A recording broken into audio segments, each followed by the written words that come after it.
حفظ حیات، سلامتی و حقوق‌های کودکان وظیفه مهمی دولت و یکی از افضلیت‌های اساسی سیاست حکومت جمهوری به شمار می‌رود. اقدام‌های پیوسته پیشوای ملت محترم امام علی رحمان به تأمین حیات آسایشته کودکان و رعایت حقوق و آزادی‌های آنها در روحیه مهر و محبت به وطن و همچون نسل سالم و سازنده تربیت یافتن کودکان روانه گردیدند. با اقدام ریاست فرهنگ ولایت، کتابخانه ولایتی بچگانه به نام امینجان شکوهی و ریاست معارف ولایت با مقصد رشد و کمالات کودکان، تربیت شخصیت‌های صاحب خرد و برکمال با معرفت و خوش اخلاق، تربیت فرزندان جسماً و روحاً سالم، بیدار کردن مهر و محبت آنها نسبت به کتاب و کتابخانه بین تربیت گیرندگان کودکستان‌های شهر و نواحی ولایت، آزمون ولایتی شکوفه‌های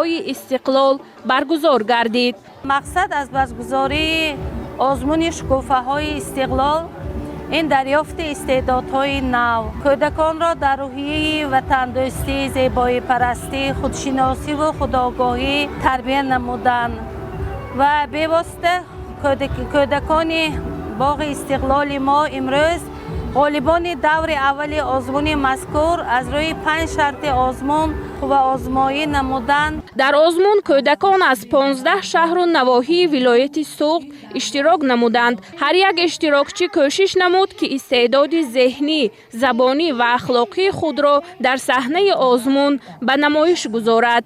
از جهان کودکی گویم شما را السلام، با نوای ردکی گویم شما را السلام. لفظ ما لفظی شیرین فارسی و دریست، با زبان مادری گویم شما را السلام. طبق نتیجه های بهاگذاری هیئت حکمان، شاه جایزه به عمرزاده مریم خان، تربیت گیرنده کودکستانی رقم 14 شهر خوجند سپرده شد.